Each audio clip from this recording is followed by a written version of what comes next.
The grand ballroom of the Rosewood Astoria sparkled under a canopy of crystal chandeliers, the golden glow casting delicate reflections across the towering windows that overlooked Lake Windsor. The scent of freshly brewed espresso mingled with the faint trace of expensive perfume, a luxurious blend that defined the very essence of Newport's elite society. At the center of it all, Juliette Carrington stood frozen. The delicate stem of her champagne glass slipped from her trembling fingers, crashing to the marble floor. The sharp shatter of glass echoed through the ballroom, piercing through the gentle melody of the pianist's rendition of Clair de Lune. And just like that, her world fell apart. Across the room, standing in the grand entranceway, was Nicholas Harrington, her fiancé. But he wasn't alone. His fingers were intertwined with those of Sophia Lancaster, the daughter of a prominent media mogul. And then, with a voice as cold as the winter air beyond the ballroom doors, he declared, "Juliette, I can't marry you. Sophia is my future." For a moment, the world stopped spinning. The whispers began immediately, spreading like wildfire through the sea of silk gowns and tailored tuxedos. Gasps, murmurs, stolen glances. The socialites of Newport thrived on scandal, and tonight, Juliette had become the headline.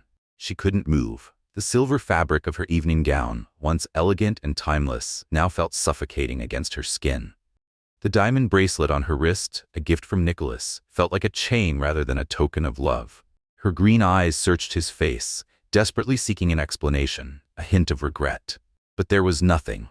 No hesitation, no apology, as if she had never meant anything to him at all. Juliette had spent weeks preparing for this night. Tonight was meant to be the night she and Nicholas announced their engagement, a grand affair carefully orchestrated to secure their future, not just as husband and wife, but as Newport's next power couple. She had imagined every detail.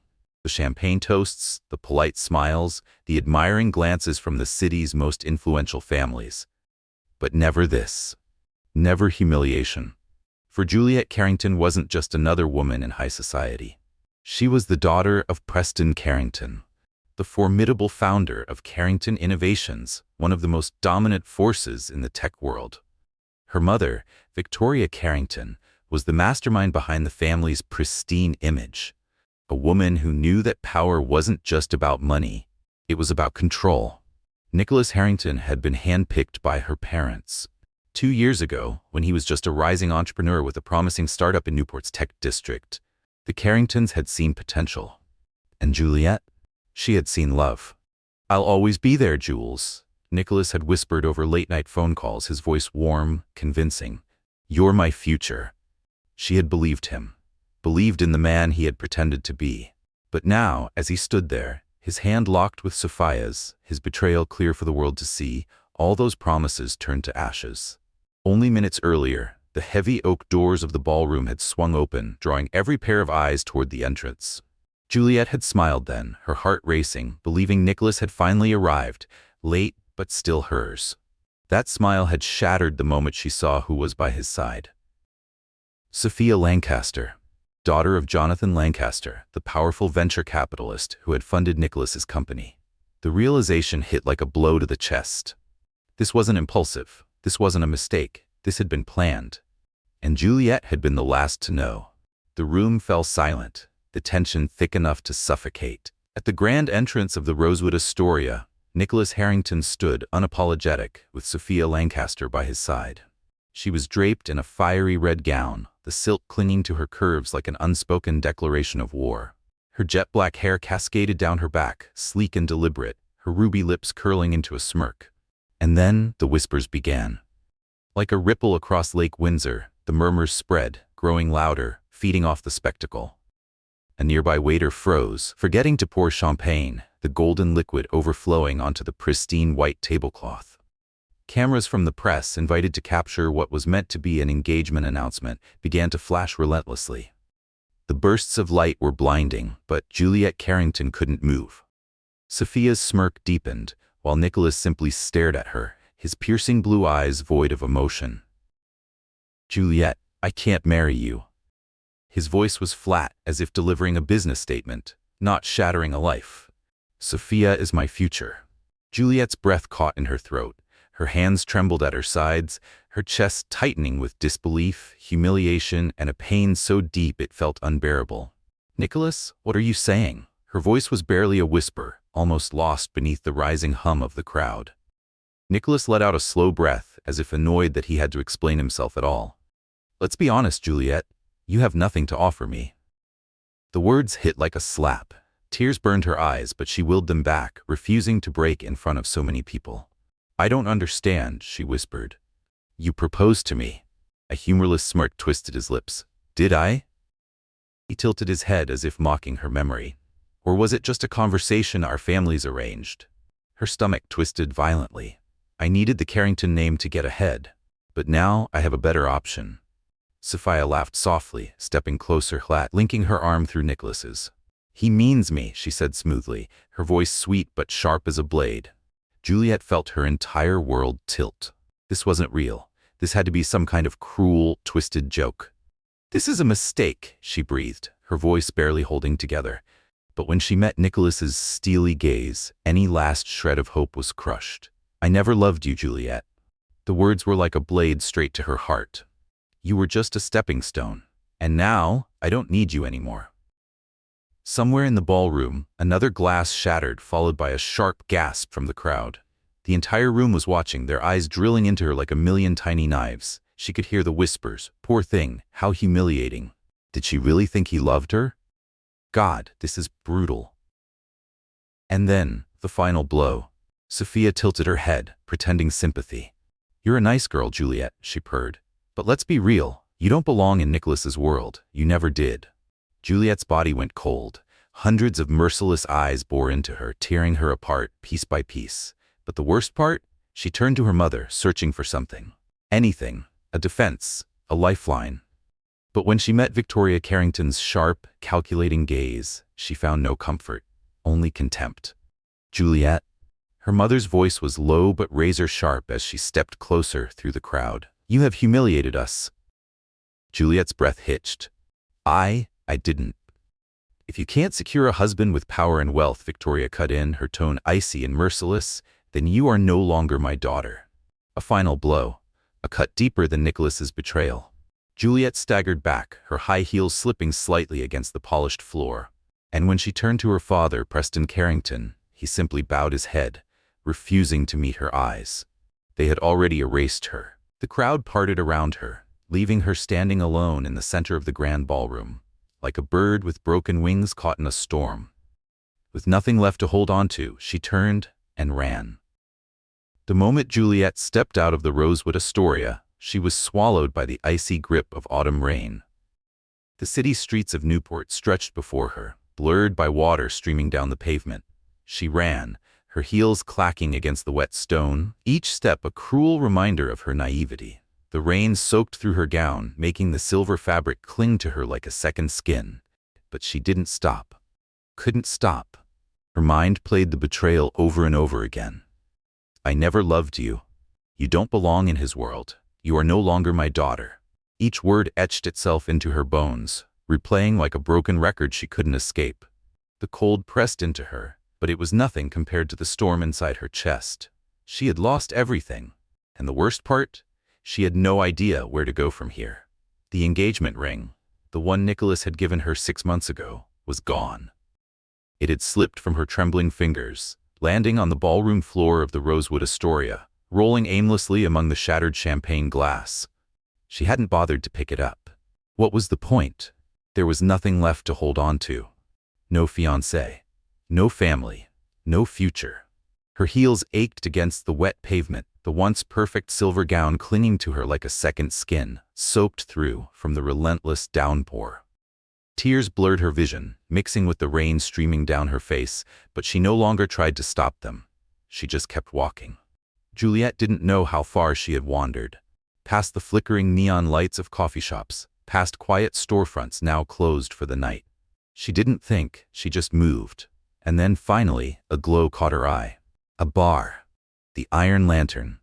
Tucked away at the corner of a narrow street, its dim yellow light pierced through the fogged-up glass, a beacon in the storm. Not a place she'd ever stepped foot in under normal circumstances. It was nothing like the upscale lounges of Carrington Tower or the exclusive clubs she had frequented with Nicholas. This was different. Older, rougher, foreign. But she didn't care. She just needed a drink. Something to dull the suffocating pain clawing at her chest. The wooden door creaked as she pushed it open. The smell of aged bourbon and damp oak hit her instantly, mingling with the low hum of conversation and occasional bursts of laughter from a few scattered patrons. Juliette stepped inside, her soaked dress dripping onto the wooden floor, but no one turned to stare. No one whispered. For the first time that night, she wasn't a spectacle. She slid onto a worn leather bar stool, her fingers trembling as she braced herself against the counter. The bartender, an older man with silver-threaded hair, glanced at her but said nothing, his expression unreadable. As if he had seen too many lost souls walk through these doors before. Juliette swallowed hard. "Whiskey," she rasped, her voice raw from tears and the cold night air. "Neat." He raised an eyebrow but didn't question it. A moment later, a glass of amber liquid was placed in front of her. She wrapped her fingers around it, her hands shaking as she brought it to her lips. And then, in one sharp movement, she downed it in a single gulp. The burn seared down her throat, spread through her chest, but she welcomed it. Anything to replace the ache in her heart. She set the glass down and whispered, "Good." The dim bar became a temporary sanctuary, the low lighting blurring the sharp edges of her reality. A second whiskey appeared in front of her. She didn't question it, didn't ask for it, she just drank. What she didn't know was that from the shadowed corner of the bar, a pair of green eyes was watching her. And her story? It was only just beginning. "If you need a husband, I'm right here." The deep voice cut through the haze of the bar, smooth and laced with amusement. Juliette blinked, slowly lifting her gaze toward the source. A man sat at the far end of the bar, one arm draped lazily over the counter, his emerald green eyes glinting with mischief under the dim overhead light. Leo Ashford. She had never seen him before. Ruggedly handsome, dressed in a simple black shirt with the sleeves rolled up, a few strands of dark brown hair falling into his sharp, angular face. Juliette let out a slow, humorless laugh, raising her whiskey glass. "All right, stranger, marry me." The words tumbled from her lips like a reckless dare, half a joke, half something dangerously real. A few patrons chuckled from across the bar, entertained by the exchange. But Leo? He didn't laugh. He just watched her, his head tilting slightly as if studying her. "You're serious?" Juliette exhaled, gripping the whiskey glass a little tighter. Was she? Or was this just the first time in her life she had no one telling her what she could and couldn't do? For 28 years she had lived in the perfect shadow of the Carrington name, its every decision carefully curated by her parents, by Nicholas, by the world that had shaped her. But tonight? Tonight, she had nothing left to lose. The glass trembled in her hands, whiskey sloshing over the rim. She didn't notice. She just wanted to forget. And somehow, in this dimly lit bar, this stranger's absurd proposition felt like an escape. Leo's lips curled into a small, knowing smile. "Well, Juliette Carrington," he said, raising his own glass in a mock toast. "That's the most interesting offer I've had all night." Tucked away in a forgotten corner of Newport, where time-worn brick buildings stood resilient against the unrelenting autumn rain, a neon sign flickered above the entrance of a small bar. The Iron Lantern. Its faded, open sign buzzed weakly against the cold night, the glow barely cutting through the damp air. Inside, the warm yellow lighting was dim and uneven, casting long shadows over scratched wooden floors and weathered leather stools. The rain tapped steadily against the large windows, droplets streaking down the fogged glass in a slow, mournful rhythm, as if the city itself were crying in Juliette's place. She sat near the counter, her silver evening gown drenched, its delicate fabric heavy with rainwater. It didn't belong in a place like this. Neither did she.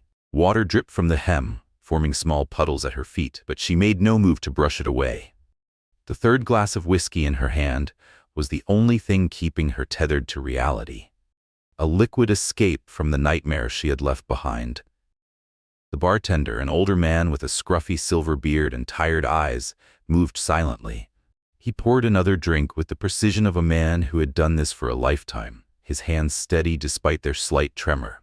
He didn't ask questions, didn't pity her. He simply set the glass down and walked away, accustomed to lost souls seeking refuge here, hoping to forget.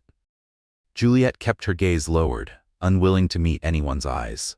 She wasn't ready to face the world outside, a world where Nicholas Harrington had torn her heart apart with a single, careless declaration. "I never loved you."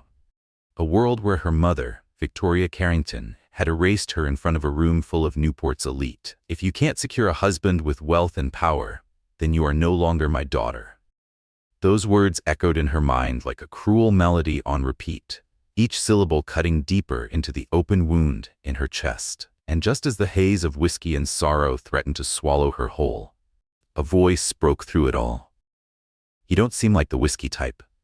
The words were smooth, tinged with curiosity and amusement, as if testing her reaction. Juliette's fingers tightened around her glass. Slowly, she turned her head, green eyes clouded from liquor and unshed tears, and took in the man sitting a few stools away. Leo Ashford. He leaned back against the bar, casual, at ease, his hands resting comfortably on his thighs, as if he had always belonged there. Juliette had been raised around polished men in tailored suits, men who calculated their every word, every movement, every advantage. Leo was the opposite of them all. He didn't wear a designer suit or a Rolex. Instead, he had on a faded denim jacket over a plain gray t-shirt, slightly wrinkled as if it had just been pulled from the laundry without a second thought. His dark brown hair was messy, damp strands clinging to his forehead, likely from the rain, but he didn't seem to care. Yet despite his unpolished appearance, there was something undeniable about him. It wasn't just the sharp angles of his face or the fact that his presence felt grounded, unshaken. It was his eyes, a deep, arresting emerald green, sharp and focused, holding a quiet intensity that made Juliette feel exposed. He was watching her, not with pity, not with amusement, but with genuine curiosity. And for some reason that unsettled her more than anything. Juliette turned back to her drink. "Maybe I wasn't before." Her voice was rough, from the tears, the cold, and the alcohol burning down her throat. She lifted the glass again, taking another sip. The whiskey seared her throat, hot and unforgiving. She winced, but she didn't stop. People change. Leo tilted his head slightly, studying her like a puzzle he was trying to figure out. "Rough night?" he asked, his voice gentle, unpressured, simply curious. Juliette let out a dry, humorless laugh, the sound cracking from lips parched by cold and liquor. "Worse than rough." She paused, and then, for reasons she couldn't explain, she started talking. Maybe it was the whiskey loosening her tongue. Maybe it was the fact that he didn't know who she was, that he had no idea she was Juliette Carrington, heiress to Carrington Innovations, now discarded like an afterthought. Maybe it was because, for the first time in 28 years, she had nothing left to lose. Juliette didn't hold back. She told him everything. About the engagement party at the Rosewood Astoria. How she had stood there, waiting for Nicholas, believing he was hers, only to watch him walk in hand with Sophia Lancaster, the daughter of Jonathan Lancaster, the ruthless venture capitalist of Newport. She repeated Nicholas's words, cold as a contract negotiation. "Sophia is my future." And how, with a detached smirk, he had admitted he had never loved her. That she had been nothing more than a stepping stone. She spoke of Sophia's mocking smile, of her mother's icy glare, the way Juliette Carrington had disowned her in front of the most powerful families in the city. "You are no longer my daughter." She described the diamond ring she had left behind, rolling among the shards of shattered champagne glass, forgotten like her place in that world. And finally, she told him how the rain had carried her here, to this rundown bar where she now sat, clutching a whiskey glass like a lifeline. Leo didn't interrupt. He didn't nod in sympathy. He didn't murmur meaningless reassurances. He just listened. And strangely, his silence made her feel safe. Something she hadn't felt since the moment Nicholas had walked through the ballroom doors with another woman on his arm. When her voice finally faded, when she had nothing left to spill, when her head drooped forward and her empty glass rolled across the counter, he finally spoke. His voice was calm, easy, but laced with something unreadable. "If you need a husband, I'm right here." Juliette's head snapped up, her blurry vision locking onto his emerald green eyes. For a second, she just stared at him, unsure if she had heard correctly. And then, out of pure disbelief, she laughed. A real laugh. One tinged with the madness of heartbreak, betrayal, and too much whiskey. You? She teased, her lips curling into a wry smile. Her voice wavered, still raw from the burn of alcohol and emotion. You want to marry me? Leo didn't hesitate. His lips curled into a slow, confident grin, one that piqued her curiosity rather than her suspicion. Why not? He said with a shrug, as if it were the most logical thing in the world. You need a husband. I don't have anything better to do tonight. It was insane, utterly ridiculous. A joke that any sober person would dismiss without a second thought. But in Juliette's mind, fogged with pain, betrayal, and a desperate need for something, anything, to reclaim her sense of control, it made a strange kind of sense. She had lost everything: Nicholas, her family, her reputation, even herself, in the eyes of the world. So why not do something reckless? Why not burn down the last remnants of her old life and step into the unknown? Juliette raised her glass, though it was empty, and nodded. Her voice was firmer than she expected. All right, stranger, marry me. Leo laughed loudly, the sound deep and warm, filling the quiet bar like a rush of wildfire. It drew glances from the nearby patrons, but neither of them cared. He stood abruptly, slapping a few dollar bills onto the counter, as if he had just made the grandest decision of his life. Okay, princess, he said, a teasing glint in his eyes. Let's go. Before she could process what was happening, he grabbed her hand, pulling her off the bar stool. And just like that, they ran. The storm outside had only worsened, the rain now falling in torrents as they dashed out of the iron lantern. Juliette's bare shoulders were instantly drenched, cold droplets pelting her face, soaking her already ruined silver gown until it clung to her like a second skin.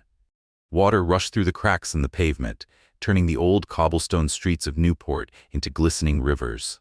Her high heels slipped on the wet ground, nearly sending her sprawling.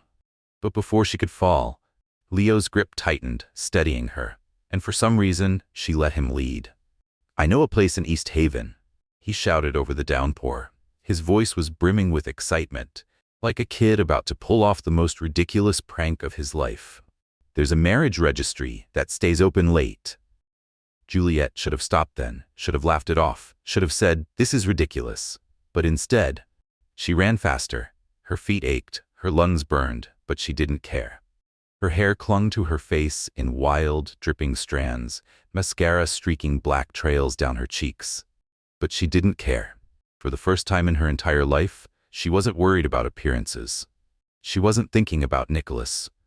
She wasn't thinking about her family's disappointment. She wasn't thinking about the ruin of her perfect, planned-out future. She was laughing, loudly, freely, recklessly, as the rain fell harder around them, as their soaked footsteps splashed through the city streets, as she let herself believe, just for a moment, that she could start over. Because maybe, just maybe, she already had. Juliette had forgotten what freedom felt like. For years her life had been calculated, polished, structured, every step dictated by expectations. But now, running through the storm, her laughter mingling with Leo's, her pulse racing from whiskey and recklessness, she felt alive. By the time they reached a small, run-down building in East Haven, the fluorescent lights overhead flickered weakly, casting a dull glow on the cracked tile floor. Inside, a tired-looking clerk sat behind an old desk, peering at them through thick glasses. He took in the sight before him: Juliette, drenched in an expensive evening gown, and Leo, in a rain-soaked denim jacket, and sighed. "You two want to register a marriage?" His voice was monotone, as if he had seen too much absurdity to be surprised anymore. "Yep," Leo replied without hesitation, his grin unfaltering. Juliette giggled, leaning against him for support, her breath thick with the scent of whiskey. The clerk slid the forms across the desk, and in their drunken haze they signed their names, the scratch of pens on paper ringing out in the otherwise silent room. Moments later, the clerk rummaged through a dusty drawer and pulled out a small silver band, tossing it onto the desk. "Free gift," he muttered, his voice devoid of enthusiasm. And just like that, 10 minutes later, they were married. Juliette gazed down at the cheap silver ring, its faint gleam catching the dim light, and then she laughed, loudly. "I just married a stranger. Fantastic." Leo laughed too, pulling her toward the door. "Welcome to your new life, Mrs. Ashford." And as they stood in the rain, soaked from head to toe, drunk, reckless, and completely insane, Juliette felt something she hadn't felt in a long time. Relief. as if for one night she had escaped the weight of the world. The first thing Juliette registered was the pounding in her skull. The second was the eerie sensation that something was very, very wrong. Her eyelids felt heavy, her body aching, as she forced herself to blink against the dim light filtering through a tattered curtain. Her mind struggled to catch up with reality, but the moment she sat up, panic crashed into her. This wasn't her penthouse in Carrington Tower, with its silk sheets and breathtaking views of the city skyline. The bed beneath her was hard, covered in a thin, frayed blanket that smelled faintly of old coffee and damp wood. The walls were painted white, but large patches had peeled away, revealing the rough brick underneath. A single bicycle was propped up in the corner. The floor creaked beneath the weight of her shifting movements. There was no walk-in closet, no chandelier, no luxurious furniture, nothing from the life she had known. Her breath hitched, and then she saw it. The cheap silver ring on her left finger. It gleamed mockingly in the morning light. Juliette froze, her heart hammering in her chest. No, no, no. Slowly, dreading what she would find, she turned her head. And there, sprawled out on a worn armchair, was Leo Ashford. Shirtless. One arm dangled lazily over the edge, his chest rising and falling in deep, steady breaths. Juliette's hand flew to her mouth, stifling a choked gasp. What have I done? Memories from the night before came crashing down like a tidal wave. The bar, the whiskey, Leo's ridiculous joke, the marriage registry, the way the rain had drenched them as they ran through the city. Her stomach twisted as realization slammed into her like a freight train. She was married.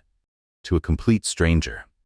The room, the small apartment in East Haven, became sharply real. Juliette clutched her head, the headache and sheer panic blurring together into an unsettling mix. What the hell do I do now? A sudden noise from the corner snapped her out of her thoughts. She turned just in time to see Leo stretching, rubbing his eyes with one hand before shifting his gaze toward her. And then, to her complete horror, he grinned.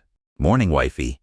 His deep voice was laced with teasing, his green eyes glinting with unapologetic amusement. Juliette stared at him, completely speechless.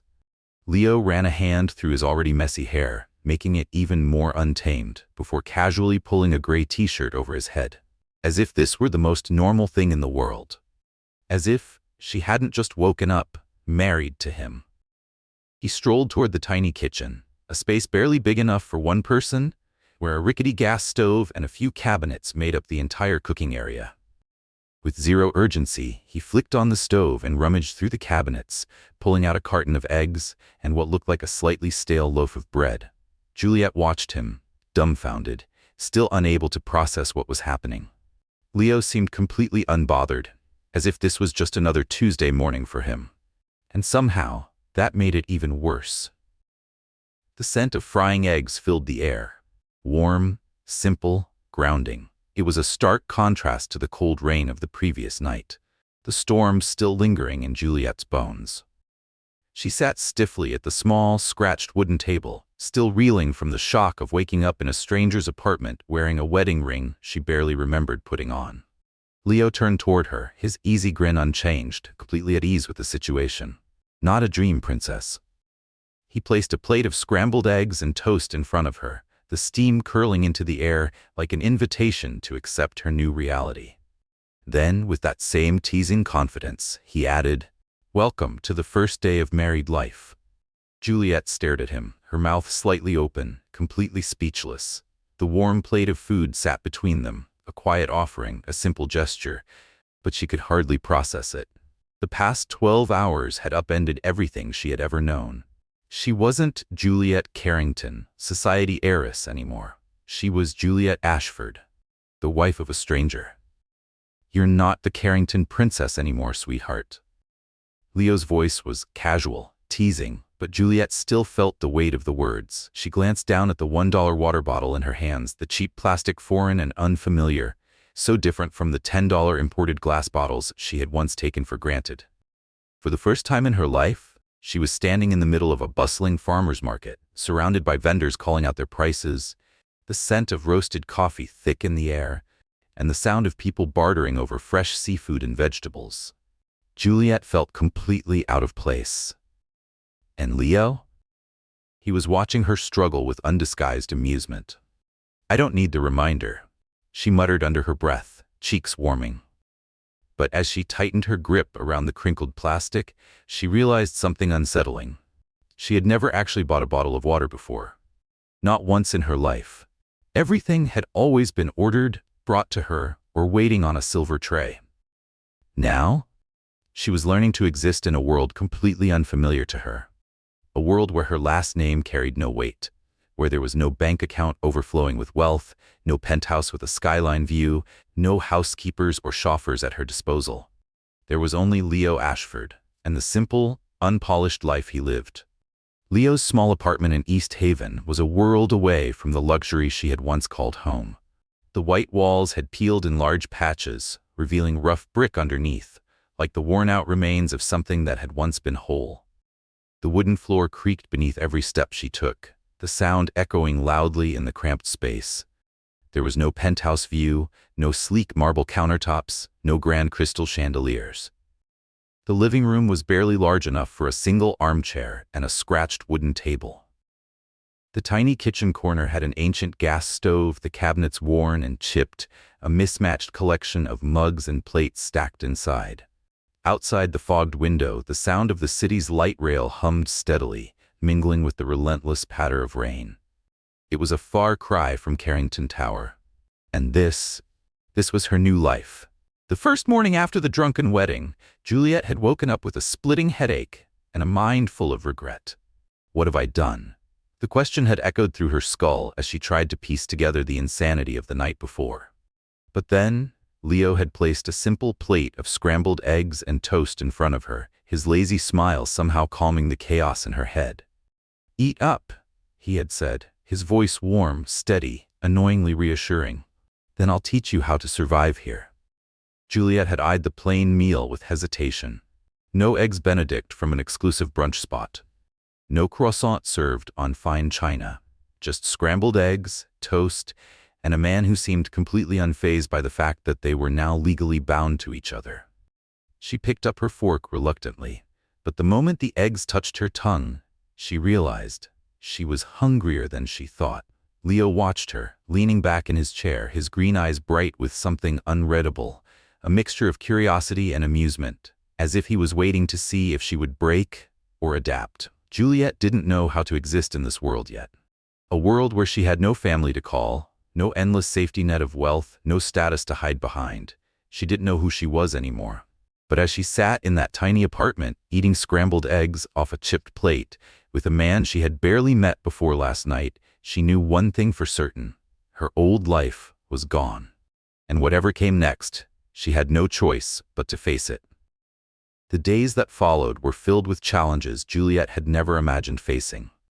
For the first time in 28 years, she was forced to navigate the basics of survival, things she had always taken for granted.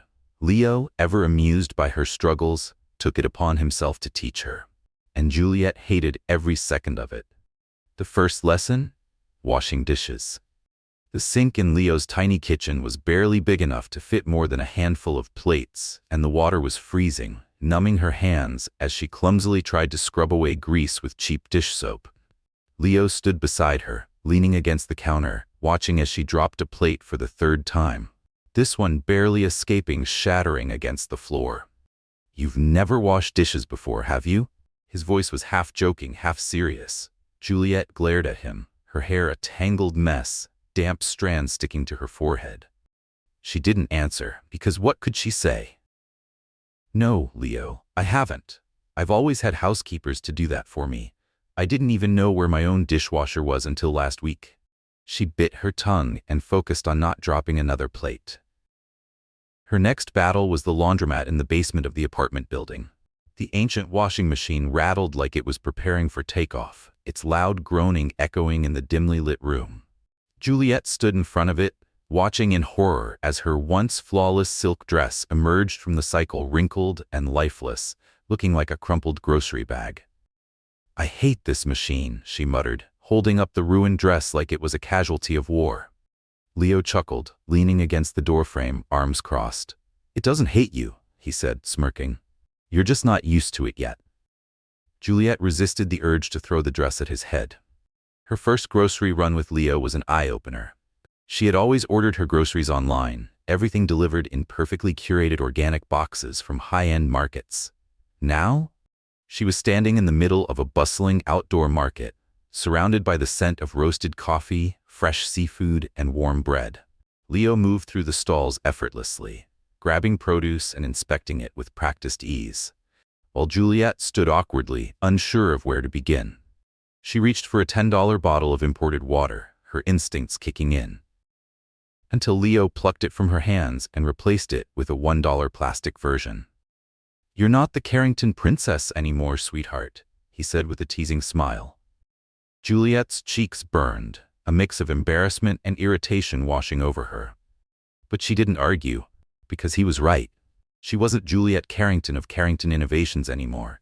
She was just Juliette Ashford, a woman learning to live without wealth, without privilege, without everything she once knew. Not everything was a disaster, though. Leo had a way of making her laugh, even when she didn't want to.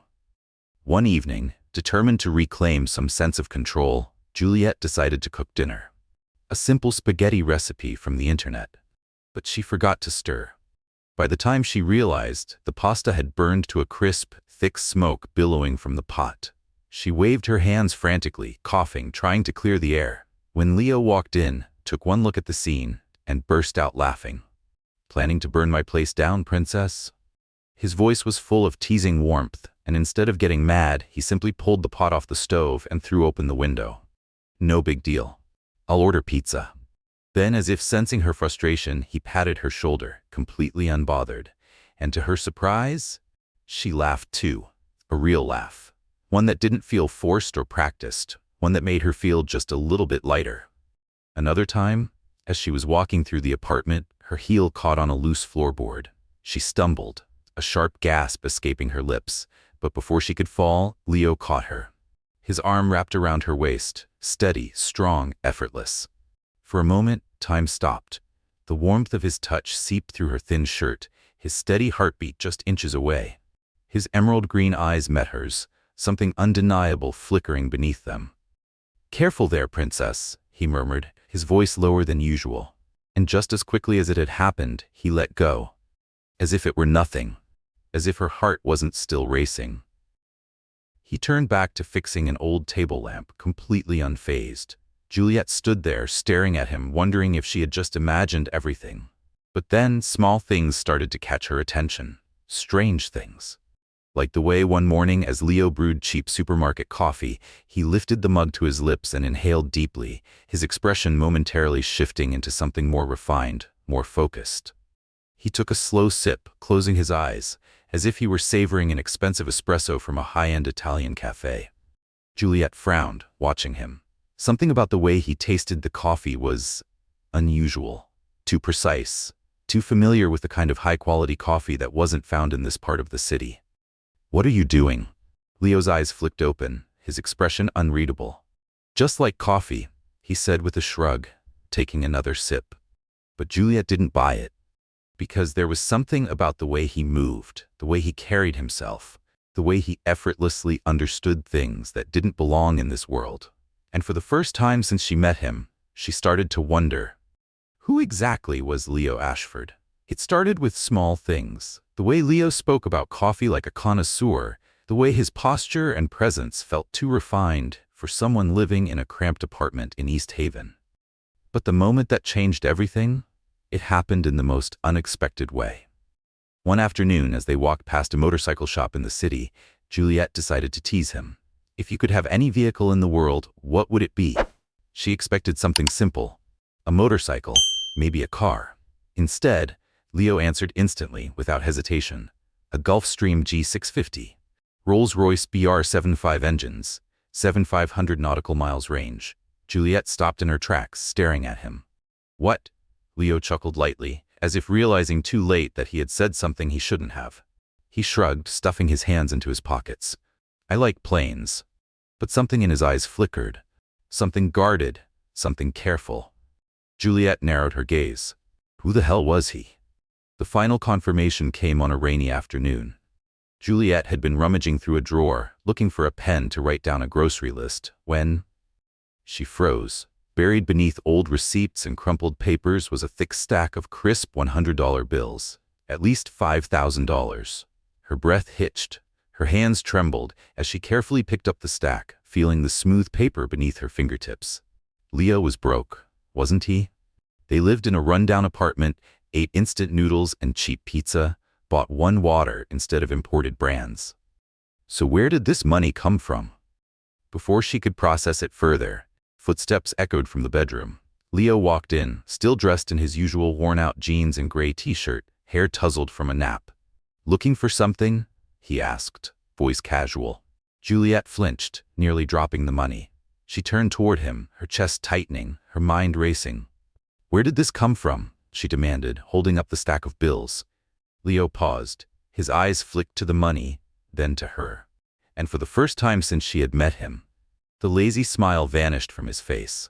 He stepped forward, took the stack from her hands, placed it back in the drawer, and slammed it shut. "I don't like wasting money." His tone was even, but he wouldn't meet her eyes. Juliette's heart pounded against her ribs. "That's not an answer." Leo exhaled slowly, but he still wouldn't look at her. "We live like we're broke, but you've got a pile of cash stashed away?" She stepped closer, her voice rising. "Who are you?" A muscle in Leo's jaw tightened. "Do you have to dig into everything?" His voice had lost its teasing edge, now low and sharp. "I'm your husband. That should be enough." Juliette shook her head, her hands curling into fists. "No, it's not enough." She took another step forward, her frustration boiling over. "Are you a criminal? A con artist? Are you running from something?" Leo didn't respond right away. He just stood there, his hands clenched at his sides. Then, with a sigh, he turned away, walking toward the small balcony overlooking the city streets. Juliette stood in the middle of the apartment, feeling more lost than ever. Who had she married? Her mind swirled with doubts and dark possibilities, but before she could say another word, she heard his footsteps returning. A moment later, she felt something soft draped over her shoulders. A thin blanket. Leo didn't say a word. He simply sat down beside her on the floor, staring out at the rain, lost in thought. Juliette's chest tightened at the quiet gesture. The warmth of the blanket seeped into her skin, easing the coldness creeping inside her. Easing something deeper too. "Thanks." The word left her lips before she could stop it, her voice so soft it was almost drowned out by the rain.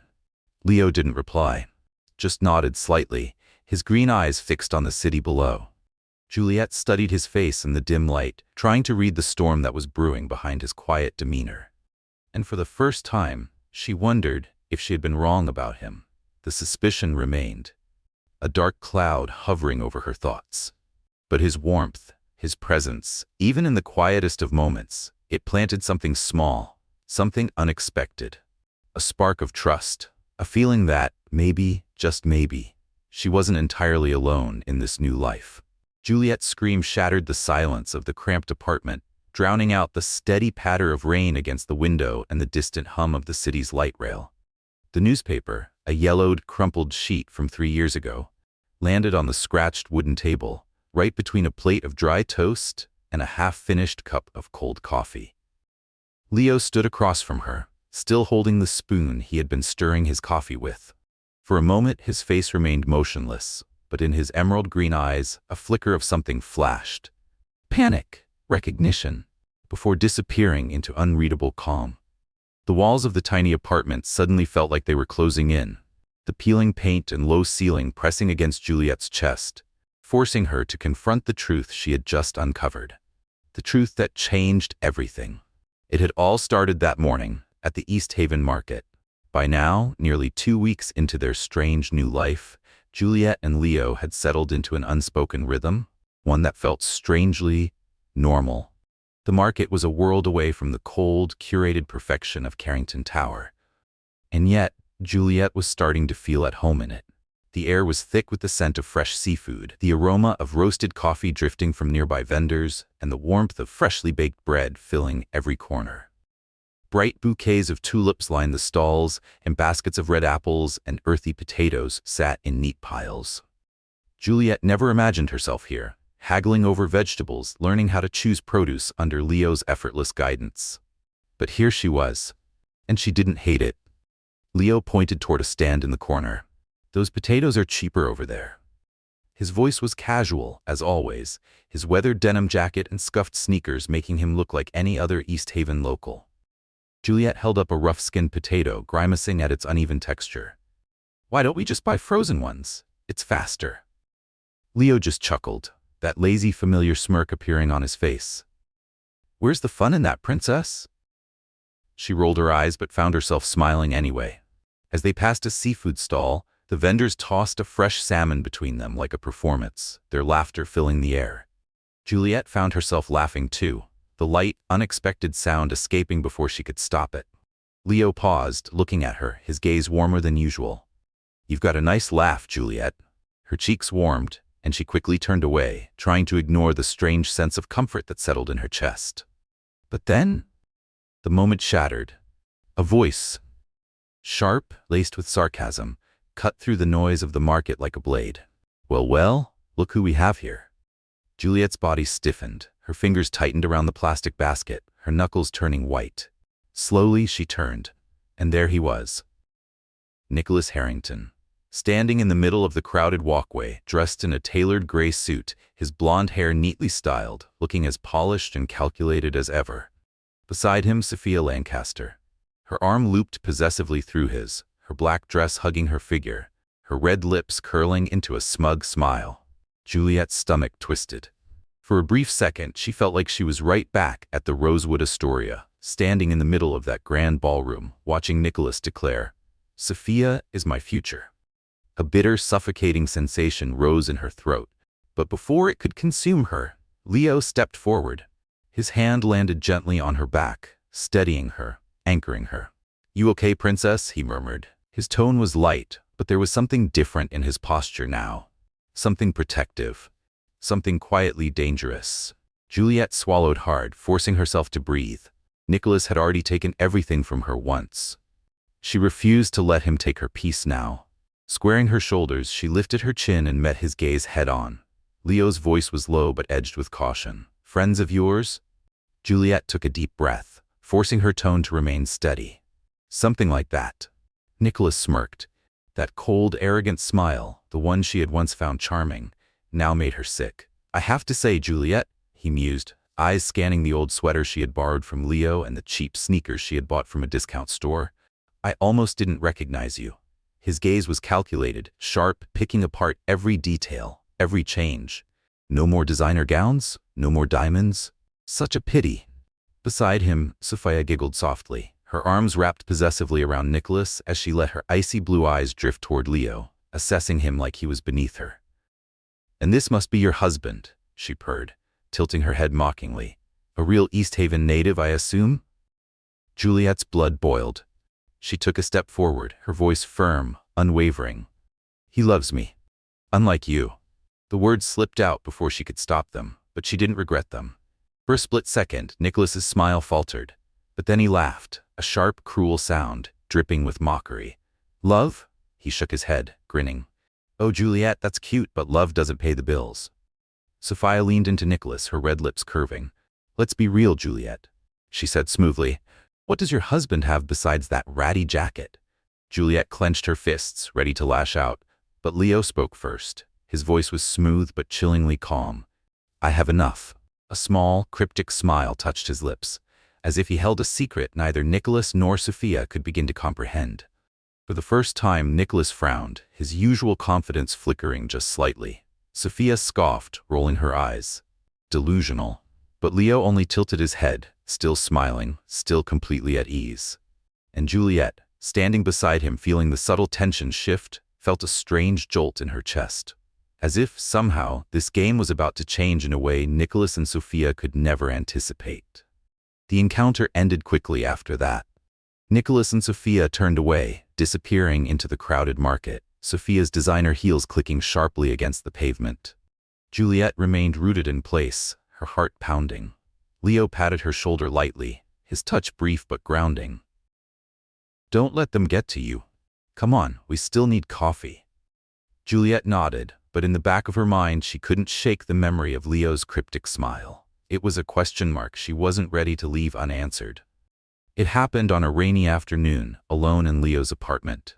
He had left earlier, claiming he was helping a friend fix a motorcycle, but Juliette wasn't sure if she believed him. Something about him didn't add up. The way he spoke about coffee with an expert's precision, the way he had instantly named a private jet's exact specifications, the stack of cash in the drawer. Who the hell was he? As rain streamed down the window, Juliette sat in the old armchair, her mind racing. And then she made a decision. A guilty one, but a necessary one. She stood up, walked to the wooden table drawer, the same place where she had once found thousands of dollars in cash. This time, it was empty. Juliette's stomach tightened. Determined, she moved to the small bookshelf, flipping through the worn books stacked haphazardly against the wall. A few cheap novels, a manual on motorcycle repair, and then a yellowed newspaper clipping slipped from between the pages. Juliette's heart pounded as she picked it up, unfolding it carefully. Her breath caught as she read the bold headline, "Ethan Leo Ashford, heir to Ashford Aviation, disappears after financial scandal." A photo beneath the headline showed a man standing in front of a private jet, dressed in an impeccably tailored suit, the same sharp jawline, the same piercing green eyes. Leo, her husband, but not the man she thought she had married. The article detailed Ashford Aviation, a billion-dollar private jet empire, and how Leo Ashford, the sole heir, vanished 3 years ago after his father was accused of embezzling company funds. The world had searched for him, but no one knew where he had gone. Until now. Juliette sank into the chair, her hands shaking. Her mind spun as the realization settled in. Leo wasn't some struggling mechanic from East Haven. He was a billionaire. A man who could probably buy Carrington Innovations if he wanted to. And yet he had hidden it from her. He had let her believe he was penniless. Why? Her blood surged, a sharp mix of anger and betrayal, and just as she was trying to process it all, the apartment door swung open. Leo walked in, shaking rainwater from his jacket, his usual easy demeanor in place. But the moment his eyes landed on the newspaper in her hands, he stopped cold. Their eyes met. Juliette felt a storm rising inside her. She stood up, gripping the newspaper tight in her fists. And then, with a voice filled with betrayal, disbelief, and fury, she demanded, "Who the hell are you, Leo Ashford?" The door swung open. Leo walked in, his jacket damp from the rain, the faint scent of machine oil and cold wind clinging to him. His hands were streaked with grease, exhaustion lining his face. But the moment he saw Juliette standing in the center of the apartment, gripping a crumpled newspaper with shaking hands, he froze. She took a step forward, eyes blazing, voice sharp with betrayal. "Leo Ashford," she spat, throwing the newspaper onto the table. "Who the hell are you?" The paper landed between them, the bold headline screaming from the page. "Ethan Leo Ashford, heir to Ashford Aviation, disappears after financial scandal." Leo's jaw tightened. His emerald green eyes flicked from the newspaper to her face, and for the first time since she had met him, he looked weary, not smug, not teasing, not unrateable, just tired. He exhaled slowly, running a hand through his rain-damp hair. "Juliette, calm down." His voice was low, steady, but she wasn't having it.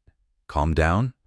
She took another step forward, her chest rising and falling with fury. "You let me believe you were just some broke mechanic living in this dump, when in reality, you're a billionaire?" Her voice cracked, the sheer weight of it crashing down on her. "You lied to me, Leo, or Ethan, or whatever the hell your name is." Leo's gaze darkened, his usual effortless control faltering. "I didn't lie," he said firmly. "I just hid part of the truth." Juliette let out a bitter laugh, tears burning at the edges of her vision. "Part of the truth?" Her hands curled into fists. "You hid an entire aviation empire, an entire life I didn't know existed. Why, Leo? Why would you do that?" Leo hesitated. For the first time, he looked uncertain, like a man caught between two worlds. Finally, he sank into the armchair, his hands clasped together, his voice steady but heavy. "I walked away from Ashford Aviation 3 years ago." Juliette stared at him, her breath shallow. "My father stole from the company, millions. When everything collapsed, he blamed me." His fingers tightened around each other. "The press hounded me. My so-called friends abandoned me. My own family." His throat tightened, but he pushed forward. "I was tired of being nothing more than a walking bank account. I wanted to know if someone could love me for me. Not for my last name, not for money." Juliette's chest ached, but her anger refused to fade. She shook her head, voice trembling. "So what? You picked me for some kind of experiment?" Leo's head snapped up, eyes sharp. No. For the first time his voice rose, not in anger, but desperation. I didn't pick you, Juliette. I met you that night at the bar, and for the first time in years I felt like I could just exist. You didn't need anything from me. You weren't after wealth or status. You just needed an escape. And I... His voice broke slightly, his grip on the armrest tightening. I wanted to be with you. Juliette felt the first tear slip down her cheek, but she refused to wipe it away. You don't get it, Leo. Her voice wavered, thick with pain. I trusted you. Her chest ached, the memories flashing back in sharp pieces. The nights spent laughing at burnt spaghetti. The mornings where he caught her before she could fall. The moments when she had started to believe she could trust again. I thought you were different, a simple man, no schemes, no deception, just real. Leo took a step forward, his voice softer now, almost pleading. I didn't lie about my feelings, Juliette. She squeezed her eyes shut, willing herself not to break down completely. He sighed, rubbing a hand over his face, frustration laced in his movements. When I saw you at the market today, standing up for me against Nicholas, I knew. You are the realest person I have ever met. Juliette shook her head, her heart splitting in two. She wanted to believe him, wanted to trust that the moments they had shared were real, but her trust had already been shattered once, and she wasn't sure if she could survive it breaking again. She took a step back, then another. Her fingers curled around the doorknob, gripping it tightly as if it were the only thing holding her upright. Her voice cracked when she spoke. I need time. Then, without another word, she turned and walked out the door. The Seattle rain fell in relentless sheets as Juliette stepped outside, her cheap sneakers instantly soaking through. But she didn't care. She walked, mindlessly, blindly, through the city, past the dimly lit coffee shops, past the neon signs flickering in the night, past the life she thought she had just started to rebuild. By the time she reached Lakeview Park, the wind had picked up, sending icy droplets skating against her skin. The rusted remains of the old gas plant stood silhouetted against the stormy sky, its towering stacks looming like ghosts from another time. She collapsed onto a damp bench, wrapping her arms around herself. What had she done? What was she supposed to do now? She had lost everything once before. Her fiancé, her family, her reputation. And now, the one person who had made her feel like she could start over, had lied to her too. She sucked in a shaky breath, staring out over the dark waters of the lake. She didn't know how to move forward. But she did know one thing. When she left that apartment, she hadn't just walked away from Leo. She had walked away from the last piece of trust she had left to give. The sky stretched endlessly above her, gray and heavy, mirroring the storm raging inside her chest. Juliette sat on a weathered wooden bench, her arms wrapped tightly around herself as rain streamed down her face, mixing with the tears she could no longer hold back. She had walked for hours, past unfamiliar streets, past glowing neon signs and coffee shops bustling with warmth she couldn't bring herself to step into.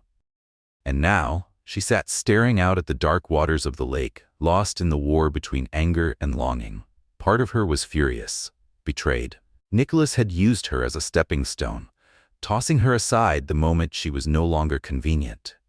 And now, Leo had lied to her, let her believe he was just a broke mechanic, when all along, he was the heir to a billion-dollar empire. How was she supposed to trust anyone when every time she let someone in, they proved her wrong? But then there was the other part of her. The part that remembered his warmth. The way he had wrapped a blanket around her during the blackout. How he had laughed at her frustration with the washing machine. How he had stood by her side, unwavering, in front of Nicholas and Sophia. Had she misjudged him? Had his feelings been real? Or had she just been another pawn in a game she didn't know she was playing? The rain kept falling, cold and relentless, but she couldn't move. She couldn't go back to the apartment, not while her trust lay in ruins. But she couldn't walk away, either. Because despite the doubt, despite the pain, something still pulled her back to him. Something that felt a lot like love. Leo stood at the top of the skyline. The city stretched beneath him like a sea of glittering stars. And in his hands, a ring. Not the cheap silver band from that drunken night in Capitol Hill. Not something born from impulse and whiskey, but a dazzling diamond shining as brightly as the beacon at the top of the tower. I want you to choose me for love, Leo said, his voice steady but trembling at the edges. He knelt before her on the rooftop of the Aurora Tower, the wind tugging at his jacket, the light drizzle catching in his dark hair. Not because you were drunk, not because of a mistake, but because you love me. His voice was raw, vulnerable in a way Juliette had never heard before. And for the first time, she saw it. The fear in his eyes. Because despite his money, his power, his carefully built walls, this moment? This was something he couldn't control. Juliette stood there, heart pounding, her breath catching as she gazed at the ring, the city, the man before her. This wasn't her first proposal. Nicholas had knelt before her once in a grand ballroom filled with champagne and whispered congratulations, and yet, this felt more real than anything she had ever known. The rooftop of the Aurora Tower was a place she had never visited before, despite spending her entire life in this city. The open-air expanse stretched wide, framed by sleek glass panels, offering an uninterrupted view of the city lights. From the ocean's distant horizon to the mist-covered hills of the east, a light rain fell, tiny droplets rolling down the glass, casting streaks of gold and silver against the night. Soft jazz music floated through the air, the slow, soulful hum of a saxophone blending with the quiet murmur of the city far below. At the center of it all, a single wooden table sat beneath a canopy of lights. White silk napkins, flickering candles, 2 glasses of red wine, untouched. Leo had planned everything, and despite the hurt still lingering in Juliette's chest, she couldn't ignore the truth. She had never wanted to run from someone as much as she wanted to run to him. It had been 7 days since she had walked out of his apartment, rain-soaked and heartbroken. 7 days of cheap motels, of avoiding his calls, of wrestling with the unbearable weight of the truth. She had thought about leaving the city altogether, going back to the cold, suffocating world of Carrington Tower. But every time she tried, she saw him. His easy, teasing smile, the way he watched her when he thought she wasn't looking, the way he had never let her fall, not even once. So when he called that morning, his voice low and urgent, "Meet me at the Aurora Tower, 8 p.m. She didn't say yes, but she didn't say no, either. And now, standing before him, with the city beneath their feet and the rain painting the world in silver, she knew that, no matter what she decided, this was the moment that would change everything. "I need to talk to you." Juliette had told herself she wouldn't come. She had spent 7 days trying to convince herself that walking away had been the right choice. And yet, here she was, standing at the top of the Aurora Tower, her heart pounding as Leo rose from his chair. His deep green eyes lit up under the glow of the city lights, but there was something different about him tonight. A tension in his jaw, a hesitation in his posture, a lack of that usual effortless confidence. He wore a plain white shirt, sleeves rolled up, and worn jeans, as if still clinging to the simplicity of Leo Carter, rather than the opulence of Ethan Leo Ashford. "Thank you for coming," he said softly, pulling out a chair for her. Juliette hesitated before sitting down, her fingers gripping the edge of the table, her pulse uneven. Before her was a plate of grilled salmon, lemon sauce, and mashed potatoes, but she didn't touch it, didn't even look at it. Her eyes were locked on him, waiting. Leo took a breath, his hands clasped together on the table. "I know you're mad at me," he started, his voice steady but low, "and you have every right to be." His fingers tightened slightly. "I hid the truth about myself, about Ashford Aviation, about the money, everything, but the one thing I don't regret is meeting you that night at the bar. I don't regret marrying you, even if it was reckless, even if it was crazy." He exhaled, his gaze never leaving hers. "I only regret hurting you when you found out the truth." Juliette bit her lip, a storm of emotions rising within her. "You don't understand, Leo," she said, her voice unsteady. "I was betrayed by Nicholas, abandoned by my family. I thought you were real. A simple man. No ulterior motives. And then I find out you're a billionaire. And suddenly, I don't know if what we had was real or just another game." Leo shook his head, his jaw tightening. "It was never a game." His voice was firm now, his fingers gripping the table. "I walked away from Ashford Aviation because I was exhausted. Tired of being seen as a bank account. Tired of people loving me for my money instead of who I actually was." He leaned forward slightly, his eyes locked onto hers, searching for something, anything, behind her guarded expression. When I met you, you didn't know who I was, and you stayed with me in that rundown apartment even though you didn't have to. That's why I love you, Juliette." His words were like a quiet warmth breaking through the cold walls around her heart. But still she hesitated. "Then why didn't you tell me from the start?" she whispered, almost pleading for an answer she could trust. Leo swallowed hard, his voice dropping, thick with honesty. "Because I was afraid." Her breath caught. "Afraid that if you knew I was Ashford, you'd see me differently. Like Nicholas. Like your family. Like everyone who only ever wanted me for what I had." He exhaled slowly. "I wanted you to love me as Leo Carter, not Ethan Leo Ashford." Juliette stared at him, searching his face for any sign of deceit. She found none. Just a man who had given her a home when she had none. Who had stood beside her when everyone else had walked away. She thought of the way he had laughed when she burned dinner. The way he had caught her every time she stumbled. The way he had sat quietly beside her in the dark that night the power went out. Those moments hadn't been fake. They had been real. More real than anything she had ever had with Nicholas. Leo stood suddenly, stepping in front of her, and then, without hesitation, he dropped to one knee. Juliette's breath hitched. From his pocket, he pulled out a small velvet box and opened it. A sparkling diamond ring caught the light, its brilliance reflecting onto his face. His hands trembled slightly, but his voice remained steady. "I don't want you to have married me because you were drunk." His emerald green eyes held hers, unguarded, open. "I want you to choose me for love. Forget the money. Forget Ashford Aviation. Forget everything else. I'm just Leo. Do you still love me?" Juliette felt tears welling up, but this time they weren't from pain. They were from something deeper, something real. She looked at the ring, then back at him. At the man who had been her safe harbor when she had lost everything. Even if it was just a small, broken-down apartment in East Haven. Her fingers trembled as she reached for his face, her palm brushing against his warm skin. She felt his sharp breath, the way he was barely holding himself together, waiting for her answer.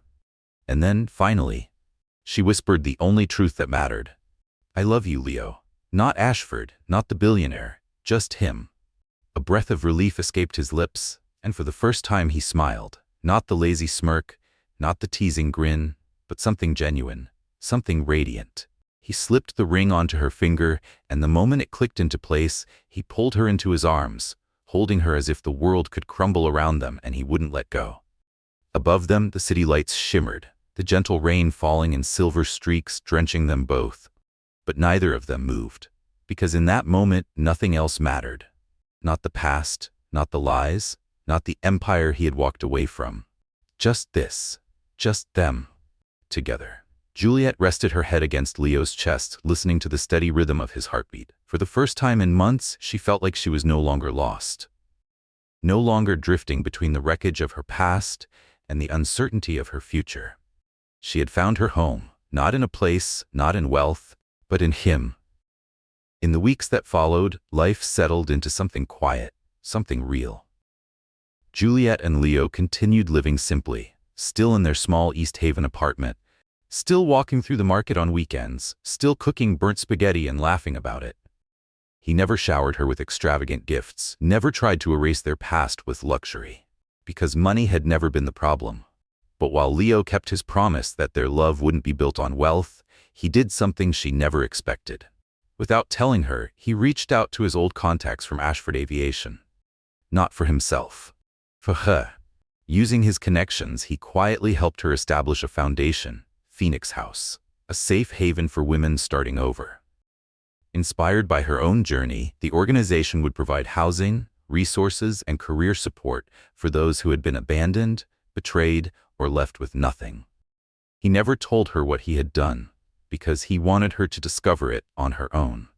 A month later, at a charity gala in Westbridge, Phoenix House officially launched.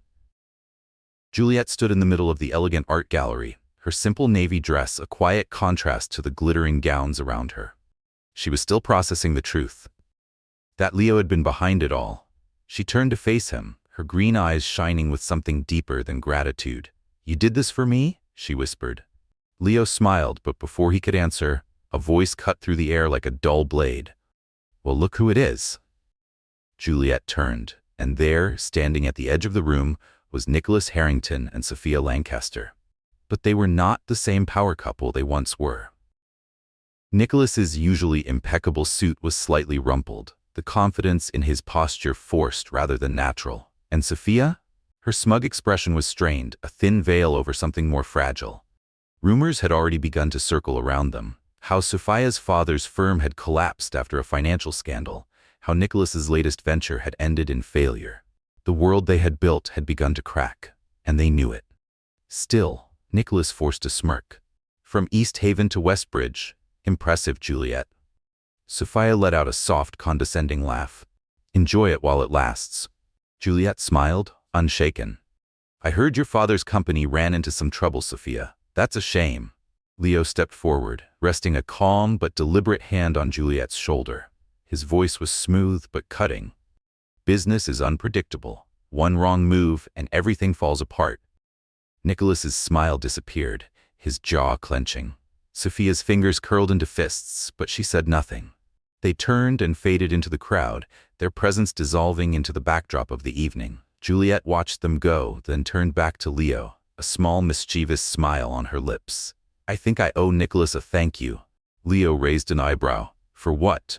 She lifted her chin, her voice steady and sure. For leaving me. Leo's gaze softened, a knowing smile tugging at the corner of his lips. Because if he hadn't, she continued, looking into Leo's deep green eyes, I wouldn't have found you. A few days later, Juliette stepped out of a Phoenix House meeting, having just secured a major donor. She walked through Westbridge Market, feeling lighter than she had in months. But as she reached the exit, she was suddenly met with flashing lights. Paparazzi. Voices shouted over each other. Juliette Sinclair, what do you think about Nicholas Harrington leaving you for Sophia Lancaster? For a moment, she stood still. The old version of her, the one who had once been defined by Nicholas, by her family, by their expectations, would have shrunk under the weight of their words, but not anymore. She took a deep breath, then stepped forward to the microphone. I am not Nicholas Harrington's victim. Her voice rang clear over the market, over the city, over the past that no longer controlled her. I am Juliette Sinclair, and I choose my own future. Without another word, she turned and stepped onto Leo's old motorcycle, where he waited at the market's edge, his lazy smirk already in place. The stunned reporters watched in silence as he revved the engine, and together they disappeared into the night. Because that declaration wasn't just for the world. It was for herself. A vow that she had found her own path, that she was no longer defined by her past. She had risen from it, and she was never looking back. They had faced storms that should have broken them. They had walked through fire and betrayal, through heartbreak and uncertainty. But they had come out the other side stronger together. Leo was no longer a man running from his past, and Juliette was no longer the woman defined by what had been taken from her. Side by side, they had rebuilt, risen from the ashes. After overcoming a tumultuous past, they made a decision. Their pain wouldn't just be something they survived, it would be something they transformed. That was how the Sinclair Ashford Foundation was born. Its mission? To help women who had lost everything, whether due to divorce, financial ruin, or impossible circumstances, giving them the tools to rebuild their lives. They provided scholarships, skills training programs, and temporary housing, offering women the second chance Juliette had once needed herself. Juliette stood at a charity event, her eyes shining with pride as she spoke into the microphone. Our foundation has already helped over 500 women start over, she said, her voice strong and clear. She turned to Leo, who stood beside her, his hand wrapped around hers. He squeezed it gently, his voice warm. You've always been stronger than you realize, Juliette. She looked up at him, feeling the depth of sincerity in his words. So have you, Leo. Her gaze flickered toward the two little ones playing nearby, Emma and Noah, their laughter filling the air like music. Leo watched them, his heart full in a way he never expected. They had chosen a life of meaning over luxury. They hadn't returned to glittering penthouses or hollow high society galas. Instead, they built their home in a quiet neighborhood on the city's outskirts, where a garden bloomed with lavender, where each morning Juliette brewed coffee and listened to the kids' laughter echo through the house. Their life wasn't perfect, but it was real. And it was theirs.